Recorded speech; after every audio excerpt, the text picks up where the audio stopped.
Thank you very much for being here. On behalf of Bioscience, it's always a pleasure to welcome you all here today. Good morning, good evening, good afternoon to each and every one of you. We are here for the second episode of our webinar series, the Aesthetics Code. One more time, you're extremely numerous, so we'd like to, first of all, to thank you all for that. As you know, this series of webinar is organized by Bioscience. Bioscience is a German-born manufacturer of medical devices based on hyaluronic acid. After having developed some product in orthopedic, ophthalmology, dentistry, gynecology, and urology, we started in the aesthetics industry in 2006.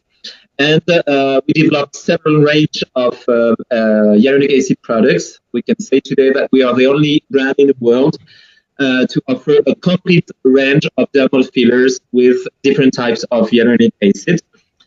Monophasic in two compositions, monodensified and polydensified, and for the face, and a unique biphasic formula for face and body. And above all, and that's very important, we are the only company with CE mark approved for all our products, facial and body, and for on all of brands, IAPROF, Genefil, and IAPROF.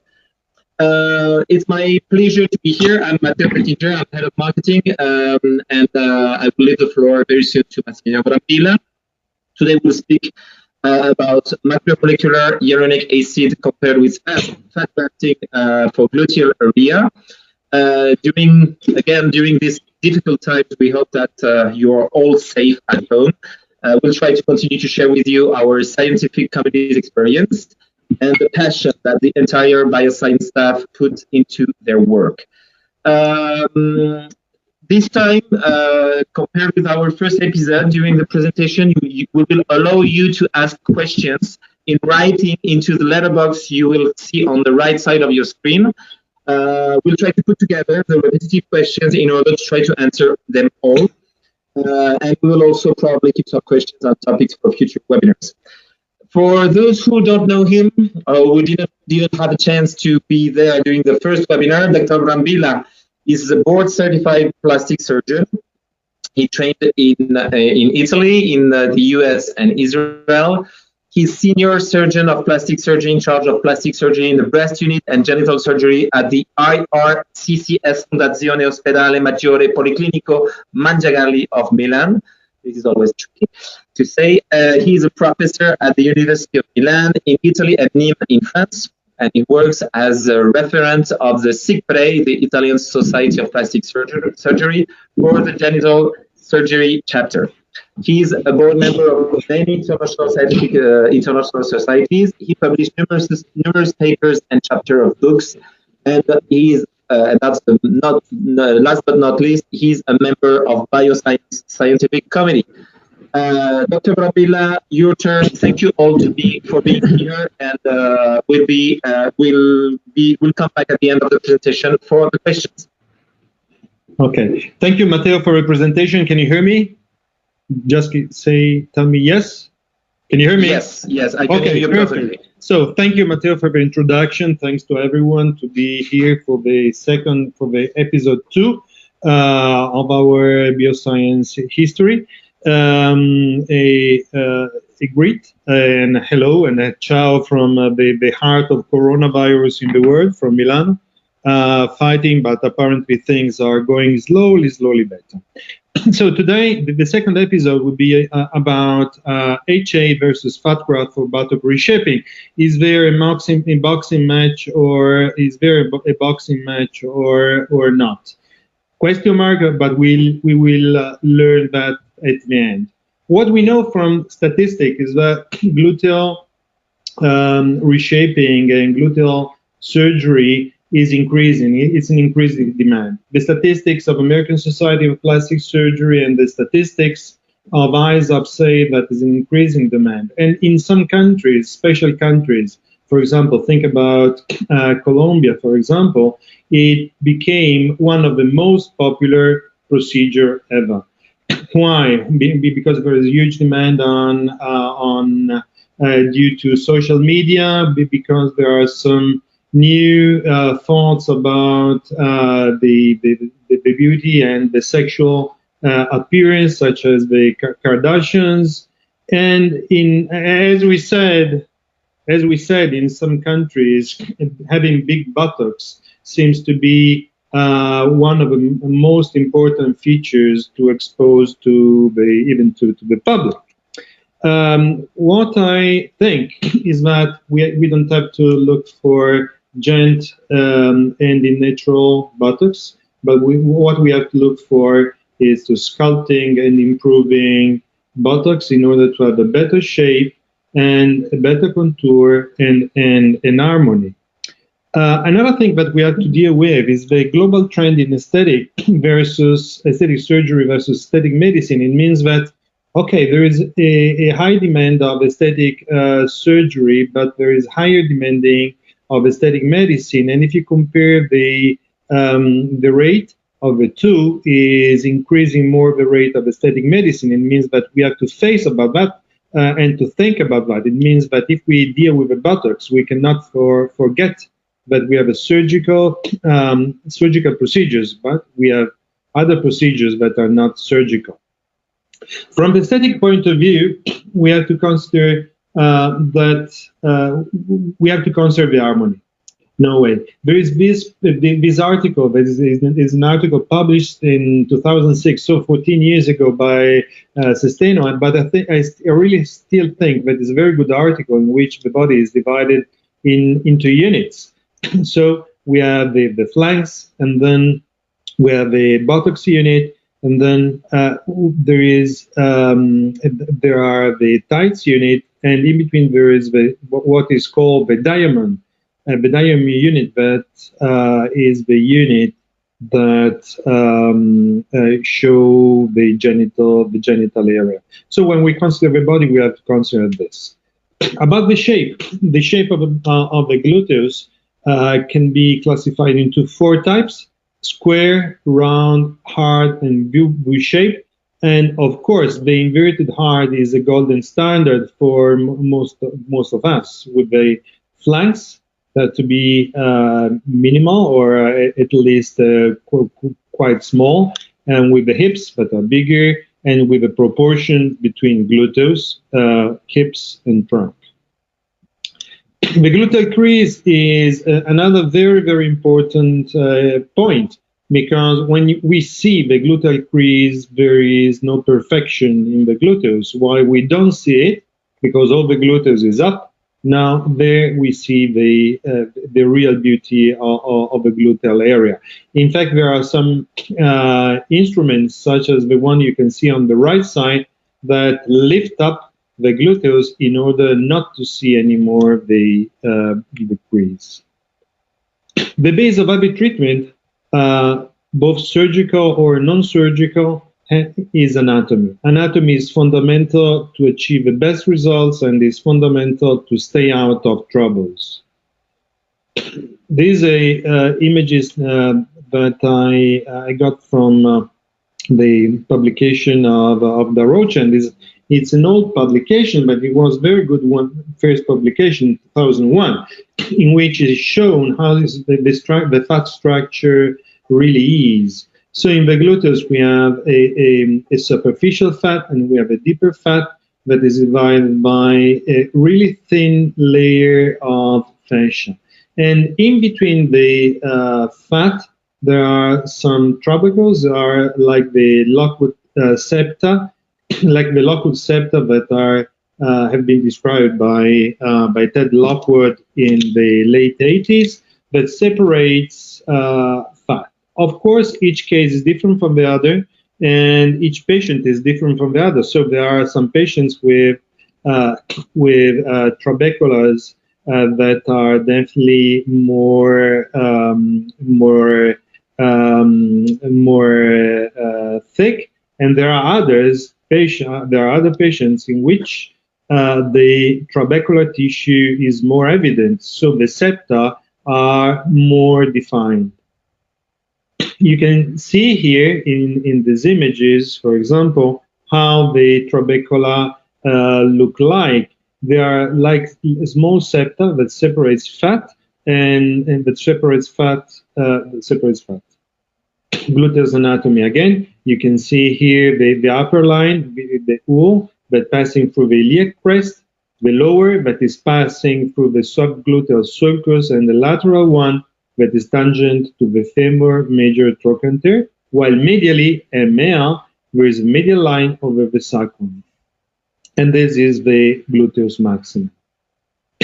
When we remove the fat, we have a gluteus system that is composed by gluteus maximum, medius, and the minimum.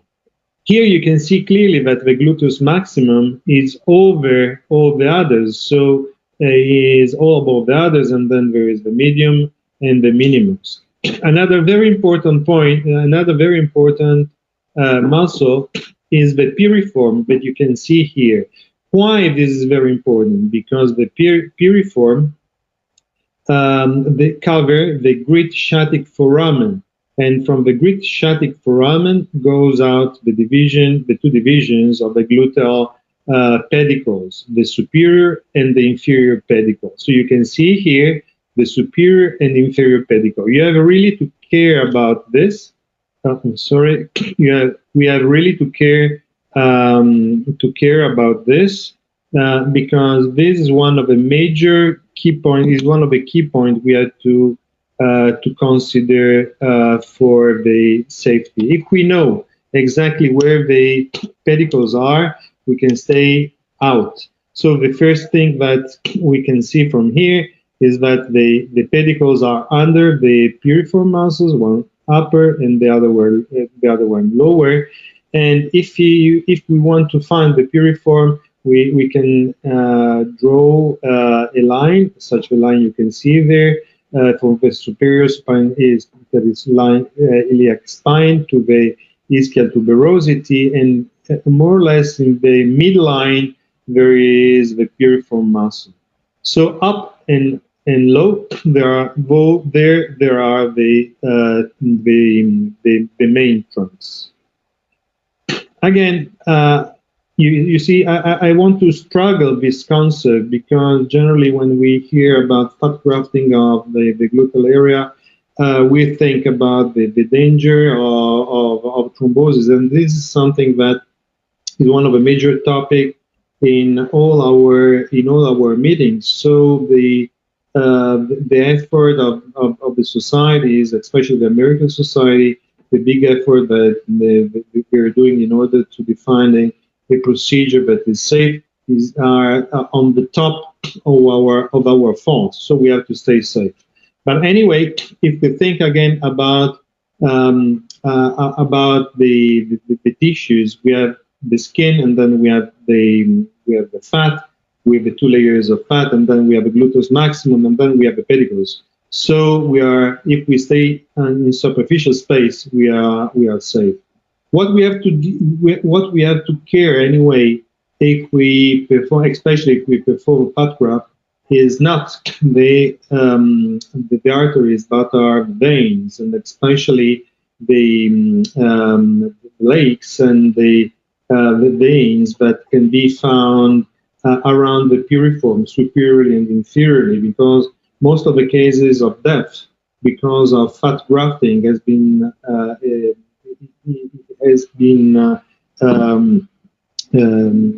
due to injection inside the veins. Again, you see here the superior gluteal vein and the inferior gluteal vein. The main problem again is that they are not regular. While the arterial system is quite regular, the venous system is not as regular as the arterial one. So sometimes we think that there are just 2-3 veins, but then there is a sort of lake, and this is very difficult to be defined before, even with ultrasounds.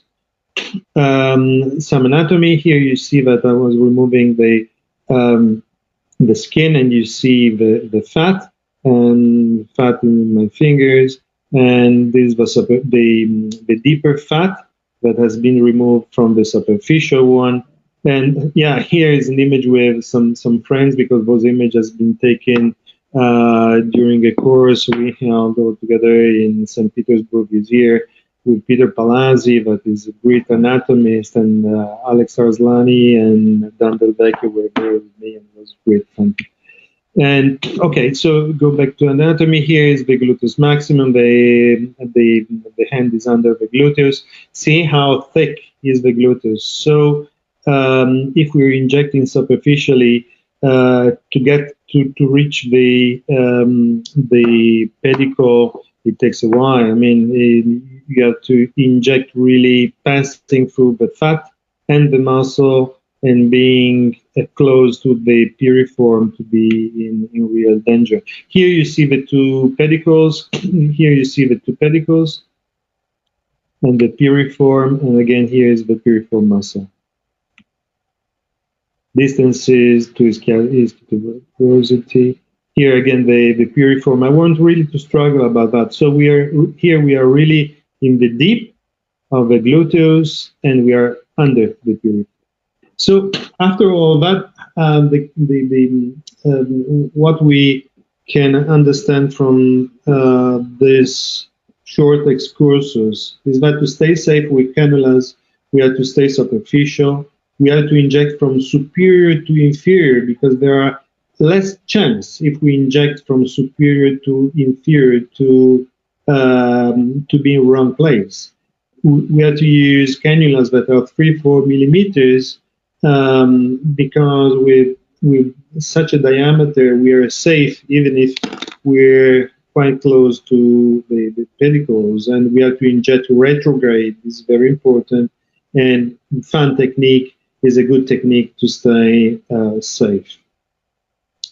Buttocks reshaping. So how can we perform buttock reshaping? We can perform it by physical exercise. We can perform it by surgery with fat graft, gluteal implants, or what we call now the composite. So we mix the implant and fat graft, and aesthetic medicine with HA, and what I don't like at all that are permanent fillers. Is HA in the gluteus real aesthetic medicine? Well, I think that it is in between a extra low impact surgery and aesthetic medicine, but I don't think, and the high level aesthetic medicine, I think that is bit more than just aesthetic medicine. It's a bit more than aesthetic medicine, and so I would put it in between. Gluteal fat graft, so that we can compare. Here is here. Can you hear me? Yeah.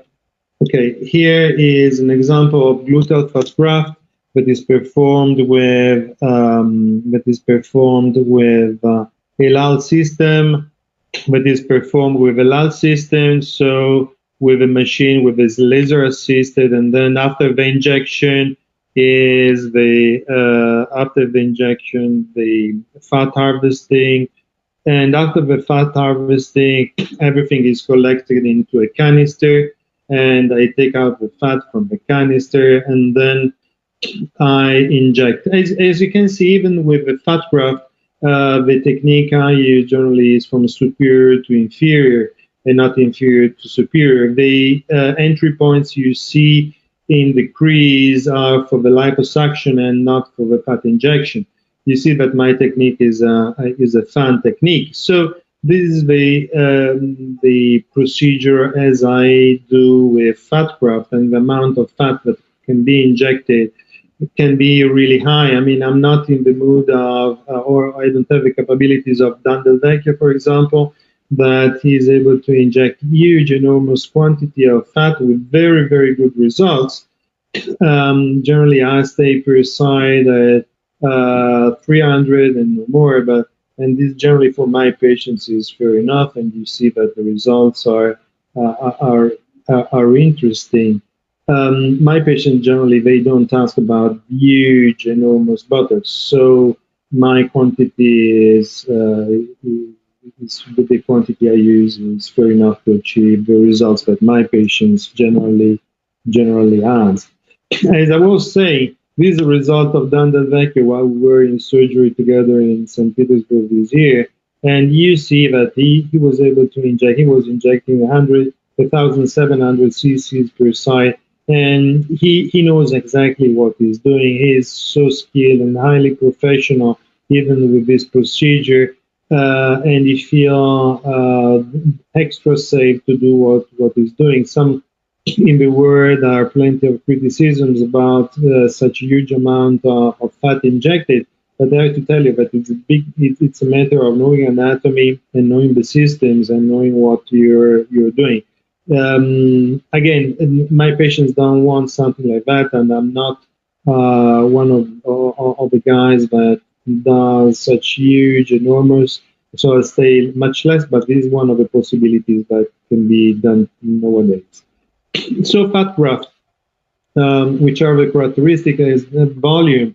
Okay, we can get very, very good volume. Reshaping, of course, we can reshape because we fat graft and we fat harvest at the same time, so it's liposuction. The time, well, it's time consuming because it takes from 90 up to 120 and sometimes even more, because it's not just a matter of enhancing the upper pole of the gluteus, but generally is a total reshaping of the body. So this is the big pro and the contra. I mean, it's not just adding a little volume in the middle portion of the gluteus. Skill, yes, it's a procedure that needs skills, surgical skill, especially if you deal with big volumes. Post-op is quite long, 30, 90 days to get back to normality.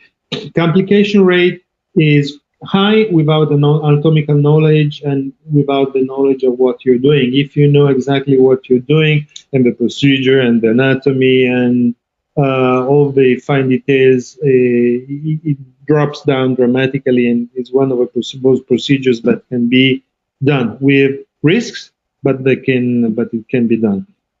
A couple of years ago was published a paper of a group of Telenbaum stating that the mortality was extra high, and then other papers went out and were published, which the mortality rate was a little higher. But anyway, what we know from the literature is that if you don't know what you're doing, if you don't know where you're injecting, the risk of injecting close to the pedicle is quite high, and the risk of embolism is at the top in the procedure of fat grafting of the body. So smaller volumes and superficial is one of the key.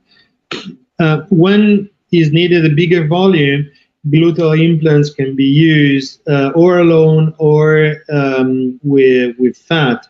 The composite treatment, for example, is a very good treatment because we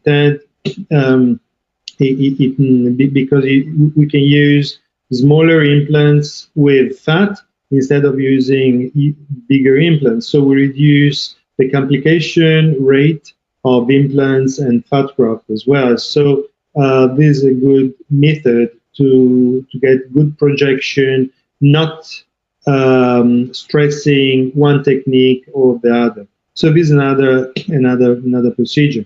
But again, if we consider gluteal implants, volume, okay. If we use gluteal implants plus fat, we can have the really big volume. Reshaping, of course, we can get it. Time just for gluteal implant is 60, but if we perform with fat, it goes to 120, 180 easily. Skill, yes, you need to be skilled to put gluteal implants. Post-op, quite long because it's up to 3 months. Complication rate is there. Dislocation, infection, and extrusion is there. I mean, we cannot say that it's low complication rate. Complication rate is there, so we have to consider that and to advise our patient of this problem. So composite surgery, fat graft, and implants for buttocks augmentation, impressive and stable results, but it's surgery, long post-op, and complication rate.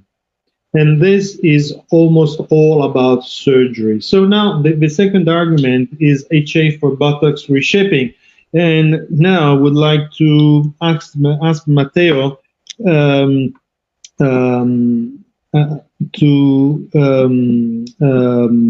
to enter inside the webinar for his question. Matteo, can you hear me? Yes, thank you, Max. Yes, thank you very much. I will just launch a quick question. So we will cut for 30 seconds and you can answer this small question about our product. Thank you very much. And we'll keep going in a couple of seconds. Thank you very much for answering this short survey. Okay.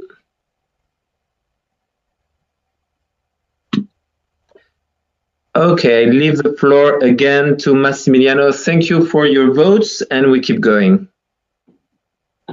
Okay, great. So, thank you for voting. Now we change the subject, and from surgery we go to HA. Past, present, and future. Why past, present, future? Because there is a past. If we learn from the past, we will not make the mistakes of the past and we'll do better. Hyaluronic acid has been used for Botox reshaping since a long time. Macrolane was a market for many years, and there were very good publications on that, and results were very good. And there were some very interesting publication. One very interesting publication that was published in 2014, about 61 patients that were enrolled in the study of 24 months. And at the end of the story, what was found out that the satisfaction rate was very high, and the complication rate with minor complication was around 4.5 or 4.5, so very little. Infection rate was 1.6, was reported at 1.6, so very low and lower than the infection rate that was reported by fat grafting and silicone implants for the buttocks. In this study, of course, the prophylaxis, antibiotic prophylaxis was done. So what we saw from this study was that the result for the patients and complication rate was, satisfaction was high, complication rate was low. So what happened? Why did they stop? For those of you who had the chance to see me in the episode 1, I already showed this picture. Why did they stop producing macrolane if it works so well? And the answer is because there was an inappropriate use by many doctors, too many doctors injecting a macrolane to the face, and the rheology of the product is not a rheology for face. Rheology means characteristic of the acid, is rheology for the body and not for the face. But it was plentiful of ignorant doctors using many vials for the face, and so there were some disasters, and the factory decided to stop. And then, moreover, there were many doctors using it in the breast, even in conditions where it was not suitable for this purpose. So Galderma and Primet decided to stop. But anyway, it was a good product. And I know that each product has different specificities, so we cannot compare one product to the other. For example, the products of bioscience are unique and are different because the rheology of a product is different. But what is rheology? Rheology is the physical characteristic that influence the behavior of a subject when the hyaluronic acid is injected into the body, so it's subject to deformities. And those are determined by HA concentrations, HA molecular weight, and by the cross-linking. And the three characteristics are viscosity, elasticity, and cohesivity. And each product is very different from the other. And you have to consider that this is fundamental to define and to decide which kind of product to use in which part of the body. Cohesivity, viscoelasticity, and malleability. think about the pressure that we can get on the gluteus, and think about the pressure that an HA injected in the gluteus might have to support when injected. So we have to make the choice of a product that has its cohesivity, but not too much. It has to be, it needs specific characteristic of viscoelasticity, because after depression, it has to return back exactly in the same shape it had before, and malleability as well. So in the portfolio of bioscience, there are two products that are has been studied and are produced for body contouring, that are Genefiel contour and the HiaCorp with the formulation 1 and formulation 2. And all those products are medium-high viscosity with medium-high elasticity. The Genefiel is more, let's say, more soft, while the two HiaCorp are more, a little more dense and stiff, so they're a little more resistant. If we look in a scale in which we put viscosity and elasticity, we can see at the top we can find the two HiaCorp 1 and 2, and little in the lower level we found the Genefiel contour. If we look at the characteristic of each one, we can clearly see that MLF1, MLF2, and Genefiel contour have differences in particle size. Viscosity is very similar, or at least it's the same. The particle size is different because we have bigger particle size in the two HiaCorp, while the dimension of particle size of Genefiel are smaller. This because the cross-linking process is different in each one. It means that if we decide, for example, practically, if we decide to inject more deeply, we can use a more dense product. If we decide to stay more superficial, we will stay with a more smooth and malleable product such as Genefiel contour. How to choose the right product? We have to choose it with parameters that are the desired final result, the anatomical area, even the buttock, because it's not the same if we're injecting in the upper portion of the buttock, so we are injecting in an area where we want just to achieve an enhancement of the elasticity. And then the tissue depth. If we inject really under the dermis, we need, for example, Genefiel. If we are under the dermis, inside the fat, we go with HiaCorp. And the injection technique. So tissue depth and tissue quality are fundamental, because different skin quality, different HA. The tissues of a young woman are much different from the tissues of an older one. In this line, we can see, for example, for body volumes, if we look for body enhancement or body skin relaxation, we will look for products that are different. Look at the desirable properties of body volumes versus body skin relaxation. If we look for body volume, we look for a product that does not spread with a maximal vertical projection capability. While if we want to achieve an enhancement of skin relaxation, our product need to have the capability of spreading. So, for example, if we want to achieve a better, if we want to enhance the relaxation of the gluteus, we go with a Genefiel contour instead of the HiaCorp. Technique is very important because bolus versus fan are different principles. With a fan technique, we enter with a cannula with multiple passes. We introduce small amounts of hyaluronic acid. While with the bolus technique, we inject small boluses of 1, maximum 2 ml, that have to be injected more deep.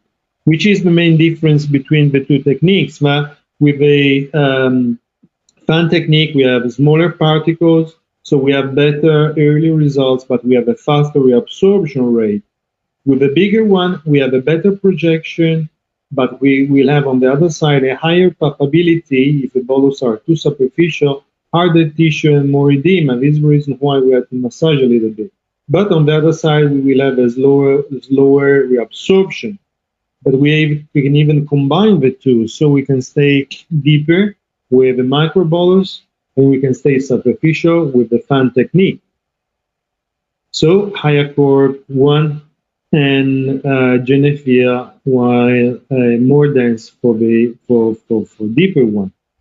Case strategies, for example, you see that multiple small deep fat boluses in the superior portion and lateral, but staying little deeper. Deeper means in terms of centimeters, we are talking about 5 centimeters thick. So we are not talking about 10, okay?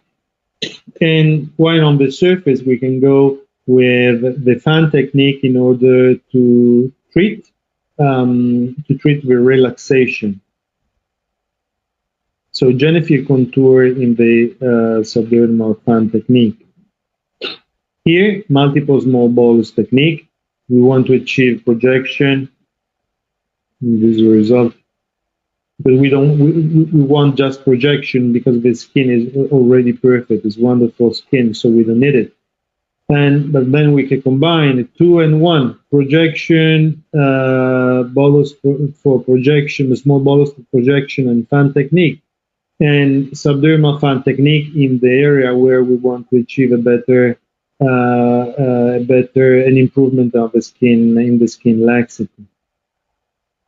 In the scar, in the scar of the gluteus, for example, the system is different because we have to inject something, a product that has to be really smooth. So the best one for me in my hands is Genevieve Contour.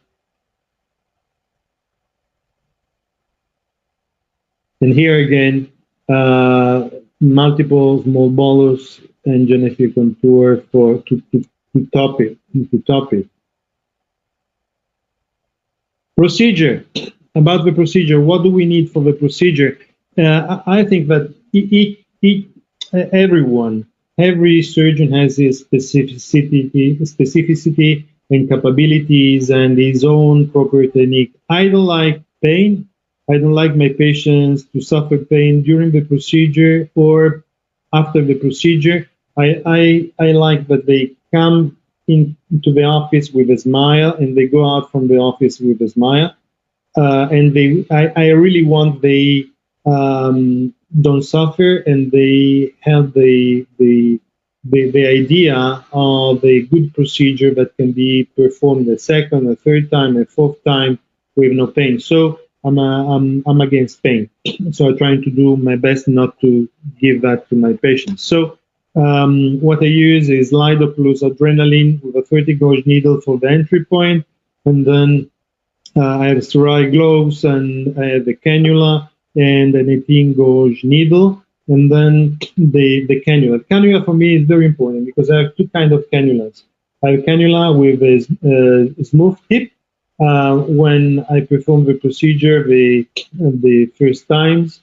But when you start to have patients coming back to you after several years and they ask for more, then sometimes you can find a little bit of fibrotic tissue. So a spatula cannula can be very, very useful.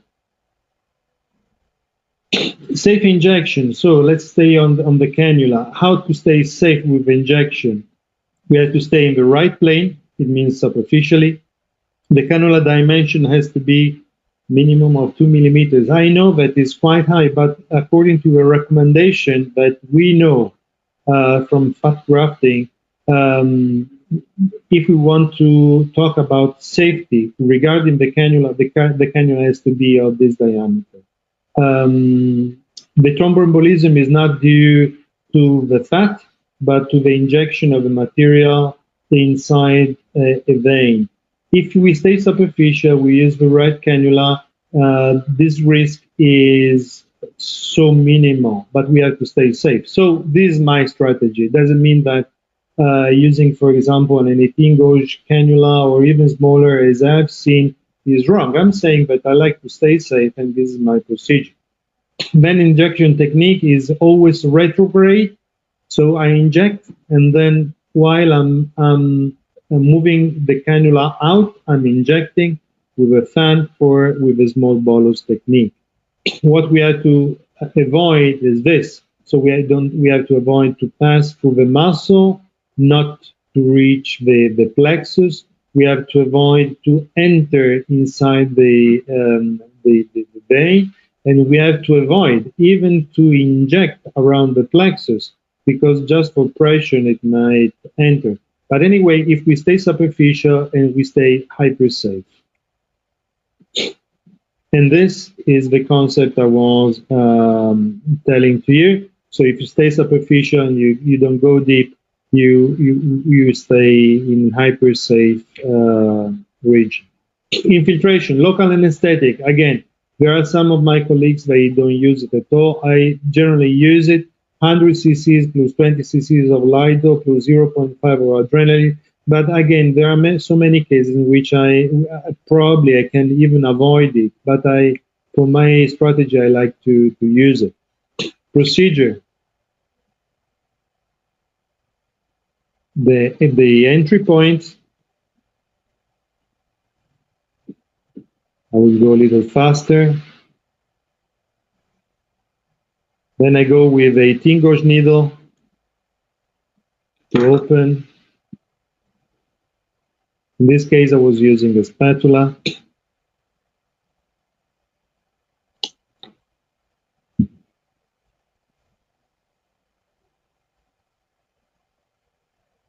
Then I start with my echographer.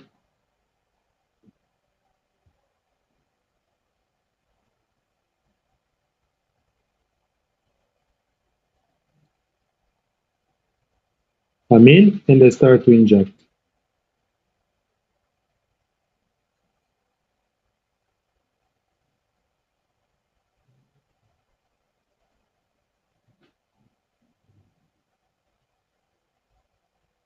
Okay, you see here the small bolus. You see this is hyaluronic acid. This is hyaluronic acid. This is hyaluronic acid. You see I'm performing small bolus.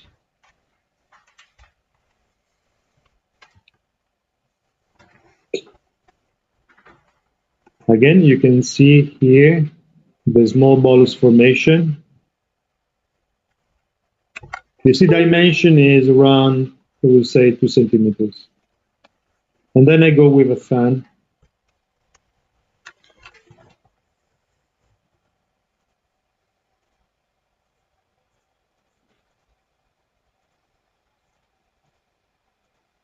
Echographical images of creation of bolus.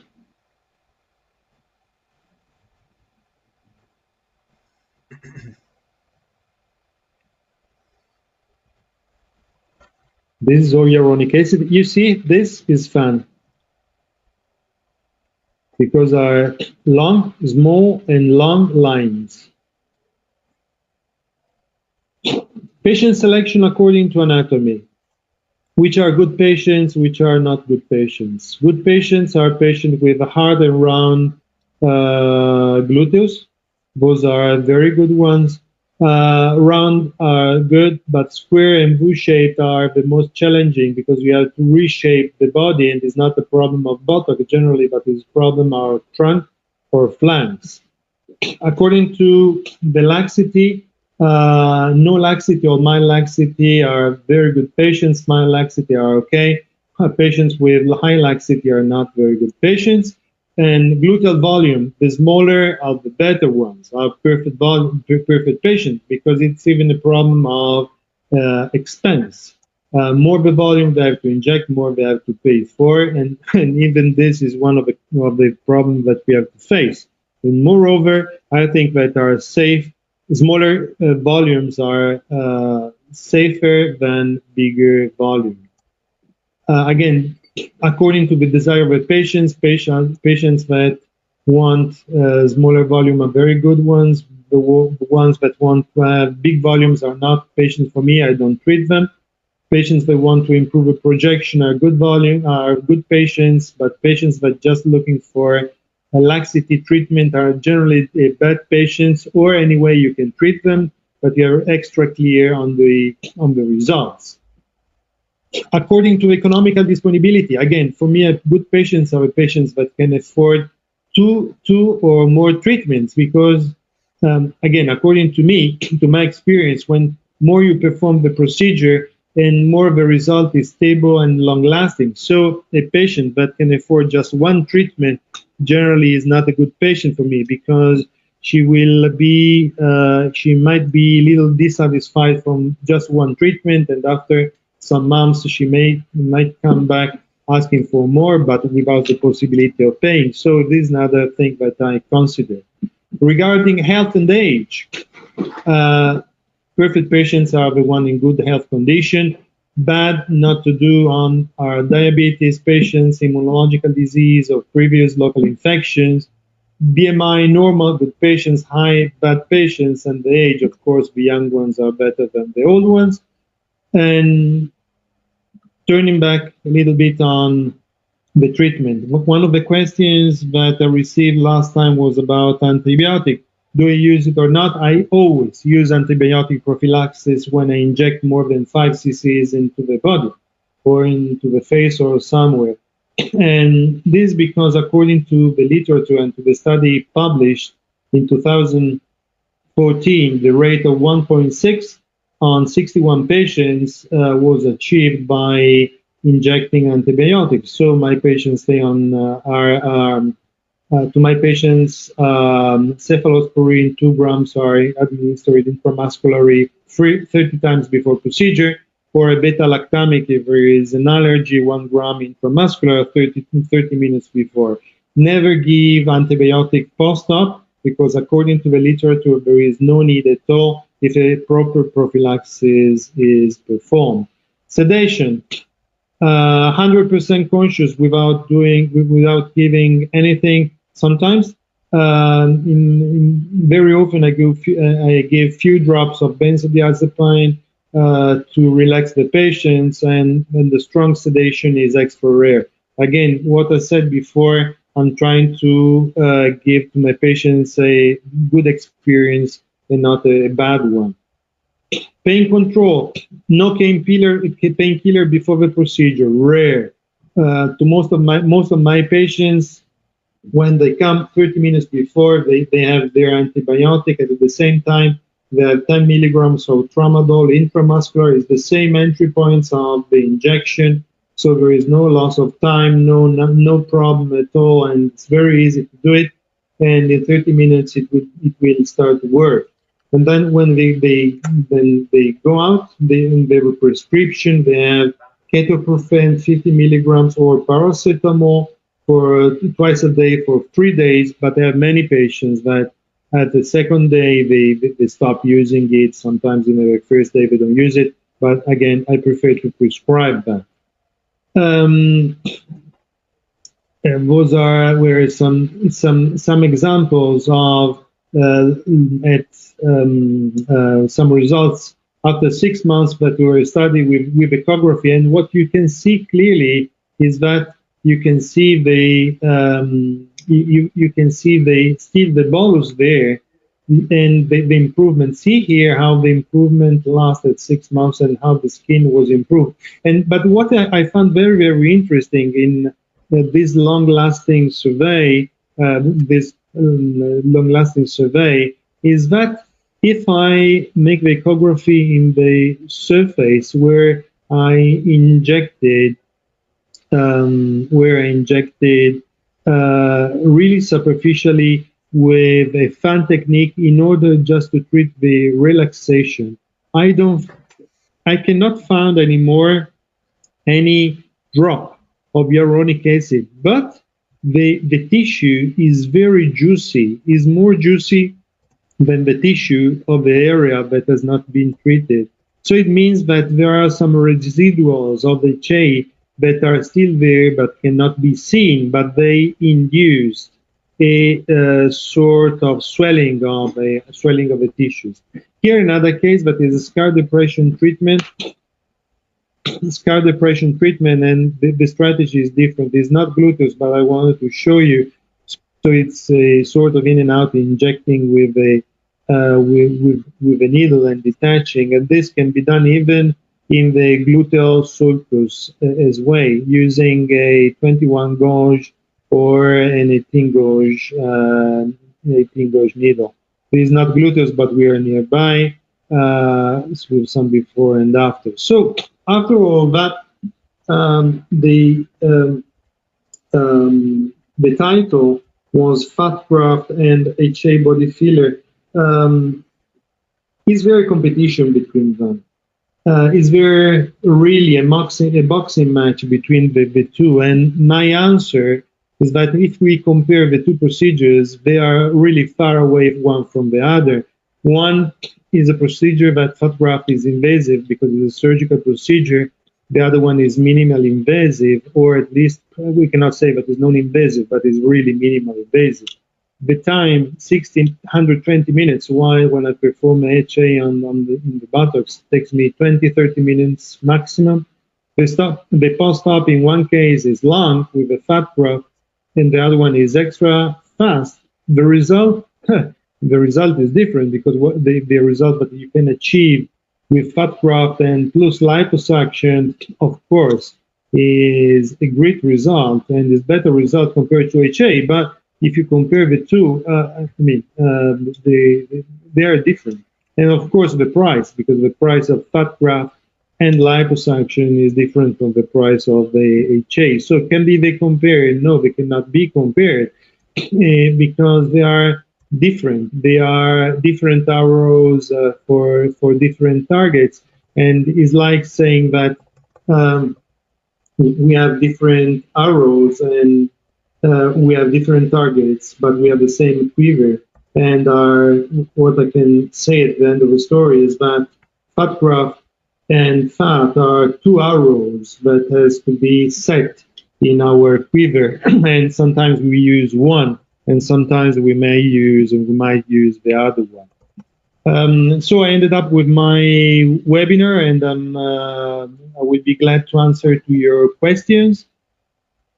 Can you hear me, Matteo? Yes, thank you very much, Dr. Brambilla. It was very interesting. I got a couple of questions. We have to go a little bit quick. First of all, we received a very interesting. Just before sending the question and in order for you to catch your breath, we have a couple of questions about the duration of the product. You have to know that I will answer this question, just reminding everyone that the duration of the product depends on the quantity injected and the metabolite of each patient. But our product for body have a duration up to 2 years. It depends on the techniques, the zone, the quantity you're injecting, and everything. Another thing people is asking a lot is about fillers per face. You have to know that Genofil and Iocorp are a complete range of product, and we have it for body and face. Both zones are completely treatable, but we were talking just about buttocks today. That's why we talked about body.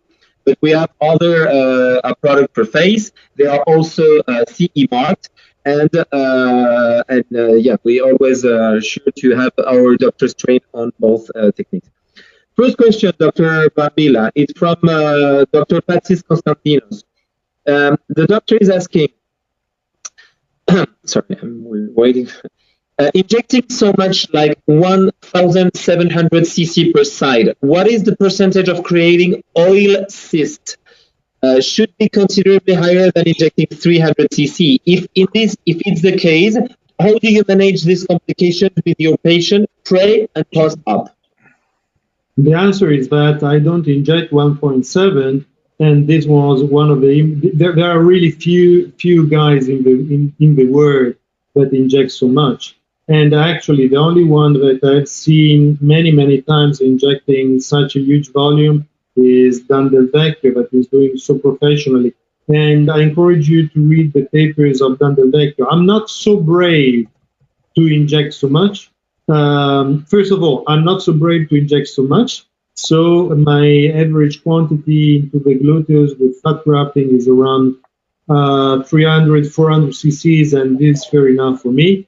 If I have to enhance more the volume, I rather prefer to combine gluteal implant plus fat graft. And the second reason is that the patients that come into me, they are not looking for giant buttocks. There are some countries where this is a major demand, but is not in my practice. So I think that I answered to that. Okay, another question from Robin. We received a lot of questions about combining fat grafting and HA and hyaluronic acid. Can we do fat grafting and complete with hyaluronic acid for buttock augmentation? And if your answer is yes, doctor, how long should we wait to do filler after fat grafting? I would first of all, I would not mix the two products, never. They have different capabilities, and one with the other, there are no demonstration that it's useful. I would use hyaluronic acid after fat graft, just in those cases in which there is no fat anymore to be used. If a patient decides to stay on hyaluronic acid, she has to stay on hyaluronic acid. If you decide to stay on fat, you stay on fat. But there are so different procedures. Rarely a patient that starts with fat graft has not fat enough to perform properly the procedure. But there are some cases in which, for example, fat the survival of fat is not enough, and the patient is dissatisfied from that. So you can move from fat to hyaluronic acid. Okay, thank you, doctor. We have another question from Ahab from EU. Sorry. We have another question. I lost it. From United Arab Emirates, from Ahab. When you have a patient and, for example, she or he is a model and has no fat, what is your first option? Hyaluronic acid. Okay, definitely. No doubt.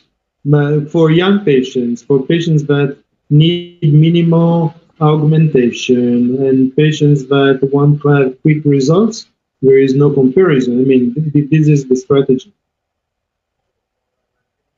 One question from, I guess, is from Italy, from Federico Loreto. How many syringes do you put in average for buttocks? We got a lot of questions about this, like quantities and yeah. It depends on the condition. In my strategy, I don't like to put huge volumes of hyaluronic acid.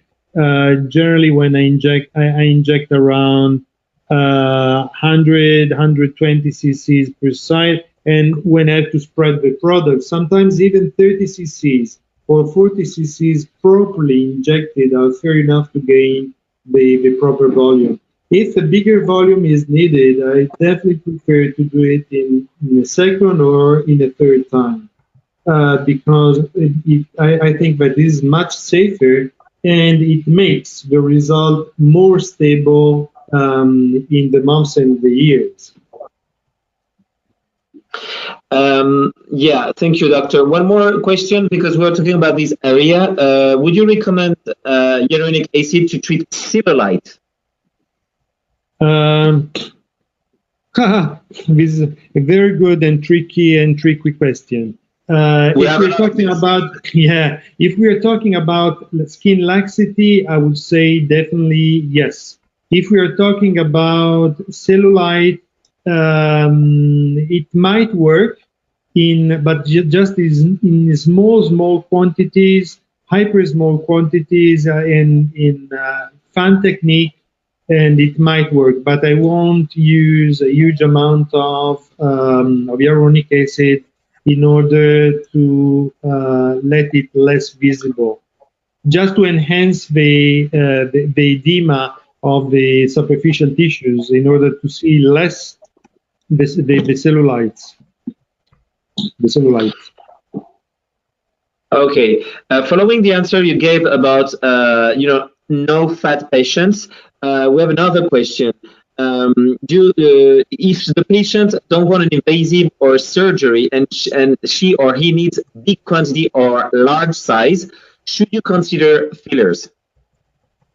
Can you ask me again? I didn't understand the question. Again, please. About patients who doesn't want invasive or treatment or surgery, and the patients need big quantity or large size for products, should you consider HA fillers? No, not me. No, I really think that enormous quantity of HA filler cannot be extra safe. I think that there is a limit of good sense in injecting, or maybe I may be wrong, but I would like someone to publish something about injecting huge quantities of hyaluronic acid with a complication rate. I don't like complication. I like good results. I don't like complication. I like my patients coming back to me. So I would stay out from injecting huge amount. Even because when you inject hyaluronic acid in huge amount, due to the pressure, it might migrate, while small quantities with the fan technique is extra stable. Okay, one more question, because we are receiving a lot of questions about safety. First of all, what is the safety record on hyaluronic acid treatment? And after that, is there any danger zone on the Botox area? Well, on the dangerous zones, I think I already talked about 20 minutes. And the dangerous zones are the zones where the two pedicles and the veins are, that are deep to the gluteus maximus. So to get there, you have to pass through the skin, from the skin to the adipose tissue, from the adipose tissue, you have to pass through the gluteus maximus, and you have to pass the gluteus maximus and being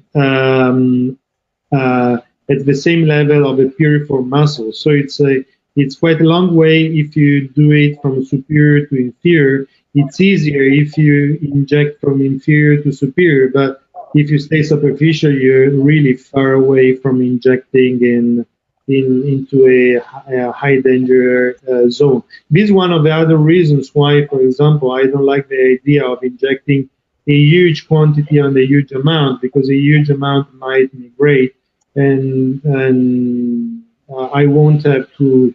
I won't like to have some huge amount of hyaluronic acid reaching the piriform. And the other question was about the safety of the product and the safety record of hyaluronic acid.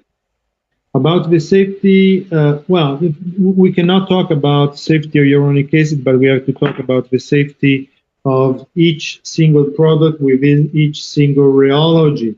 The studies I talk about were about a specific product with a specific rheology. What I can say is that there are studies ongoing on the products of bioscience, and the HiaCorp is on the market since really many, many years. And up to now, for example, I never read one single article about a major complication with this kind of hyaluronic acid. But we are doing our best to perform studies on that, because it's time after so many years to have data for the good quality of the product. And people is asking about body fillers coming in vials of 50 milliliters from Korea or China with no CE mark. Will you consider that kind of product? I don't have experience.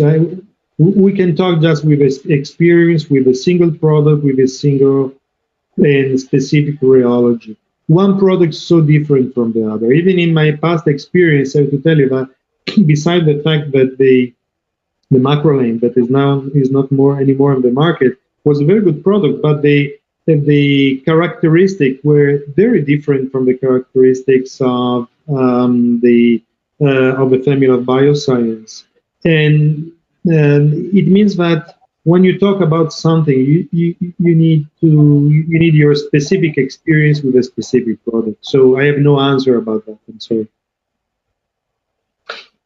Okay, and last question: did you ever had lumps of migration?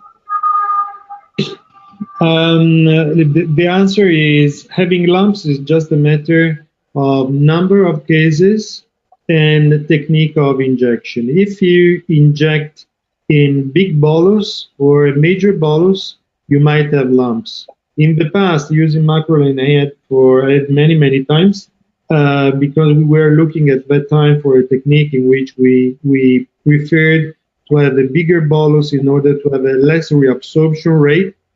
And I can tell you that if you have a bolus, you just squeeze the bolus and you fix the problem. Since I started to use the HiaCorp family, that for me never happened because I changed the strategy. And instead of a major bolus, I started with smaller boluses. And with the smaller boluses, that never happened to me right now. But if it happened, the strategies are first, squeeze it. Because if you squeeze it, you will divide the bolus into many small boluses. Second, if it doesn't work, use the echographer, find where the bolus is, enter with a needle with a little bit of hyaluronic acid inside the bolus, inject some hyaluronidase, and you will fix the problem in 1 minute. So bolus is not a major problem. About migration, so rarely I saw migration.